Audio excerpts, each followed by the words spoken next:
guys, good afternoon. Sa mga day ni ay update sa musudan karon. Magsinabaw day ko karon no kay may sakit akong darling.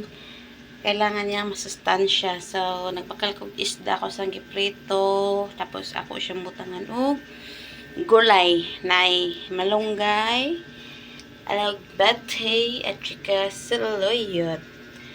Wala siya, tapos gibutangan na ako siya guloya para mawaan lang siya sa sa isda.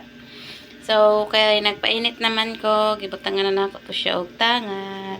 Yan guys, mauna din na siya. Pawatalo na ako siyang mubukal. Na, kailo na ako dra ang isda, tsaka isulod na ako ang gulay. Magulay ta kay kailangan sa may sakit ang masustansya, di kay puro lang karni. Kailangan magid sila ang gulay-gulay ba patimbang. So, mauna din na siya guys. Update lang sa musudan karon. Bye-bye. Yan lang.